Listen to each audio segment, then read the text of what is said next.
has gone absolutely nowhere. They've been flagged. Americans have continued to have a better and better material standard of living by working more hours, taking less vacations, and borrowing like there was no tomorrow. And the problem we have now is they cannot borrow that much again.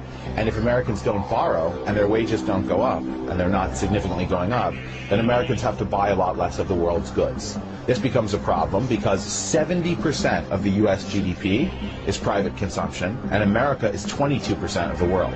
That basically means 15% of the economic activity on this earth is American private consumption.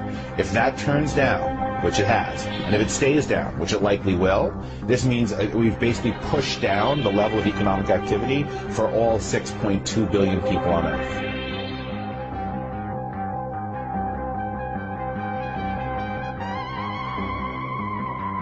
Those who cannot remember the past are condemned to repeat it.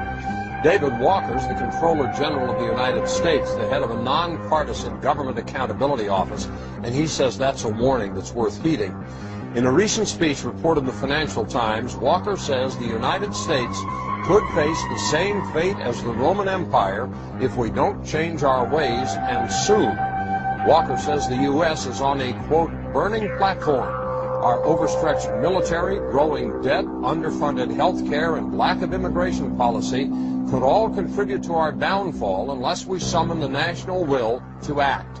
We've known about and ignored most of this stuff for years. It's just that now, according to Walker, the window in which to fix these things is beginning to close.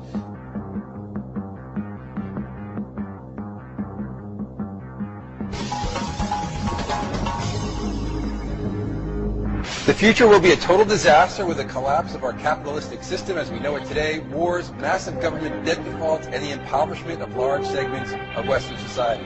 That's according to our guest today, Mark Faber. He's the editor of the Gloom, Boom, and Doom Report. So there's the gloom and the doom. Yes. Mark, Yes. What are you so concerned about?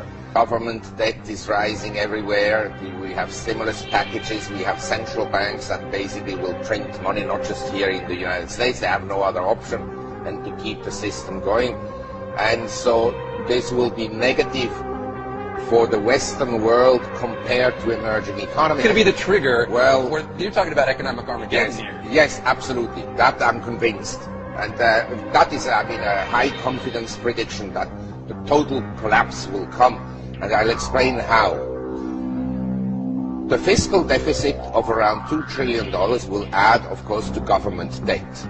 It will be in future very difficult for the Federal Reserve to increase short-term rates because then the interest payments on the debt go up substantially. What is it like when capitalism collapses? What happens? Well, when it collapses, essentially you have a currency reform that old money is then called back and you issue new money. So the dollars, so we get new dollars. It's going to be probably Zimbabwe. at some... When? Well, I think for the next crisis, which may happen in 3 years or in 5 years or in 10 years.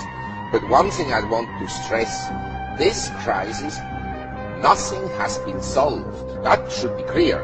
The private sector, which is trying to deleverage, is offset by the government that is leveraging up. In other words, you don't reduce debts, you just essentially pile up on more debts, even more debts. And the problems haven't been solved, but they've been postponed.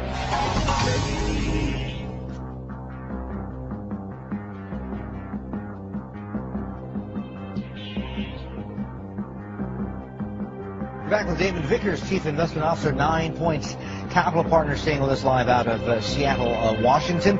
Damon, you guys are a hedge fund, and what you guys basically do is you try and catch breaks either the up or downside.